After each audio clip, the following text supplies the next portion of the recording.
एका बाईचा मी online video बघितला आणि ती बोलत होती की या जन्मात जो तुमचा नवरा आहे ते तुमचं गेल्या जन्मातलं प्रेम आहे. म्हणजे मी गेल्या जन्मात माती खाल्ली. तुम्ही देवाला बोलला की आमचं प्रेम अधुरं राहिलं देवा, आता आम्हाला पुढच्या जन्मात तरी भेटव, म्हणून त्याने मला हा नवरा बनवून दिलाय.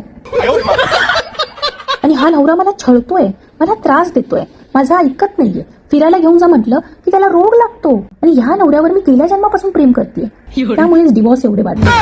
कारण गेल्या जन्मातही काही लोकांनी माती खाल्ली आणि या जन्मातही काही लोक माती खातायत. माती काय, मी तर बोलते ढेकळं खातात, ढेकळं. हा म्हणजे नवऱ्याचा आणि माझा अजिबात पटत नाही. जर मला फिरायला जायचंय तर त्याला घरी बसायचंय. मंडे टू फ्रायडे मला उल्लू बनवणार हा माणूस की बच्चा वीकेंडला जाऊया, हा मस्त मस्त चला घरी बिर्याणी बनव. हा आणि नंतर जेव्हा वीकेंड आलं की हा मला बोलणार मी पूर्ण आठवडा काम केलंय, मला आराम करू दे, मी येत नाही बाहेर फिरायला. म्हणजे स्कॅमर घरातच आहे. घर बसला हा एवढा स्कॅम करतो. मी या येड्यासाठी गेल्या जन्मापासून पागल होती. तुमच्याबरोबर असा स्कॅम झालाय का की या जन्मात तुमच्याबरोबर असा नवरा आहे तुमच्या डोक्यातच जातो, उठता बसता सकाळ दुपार असं वाटतं काय पाप केलं मी.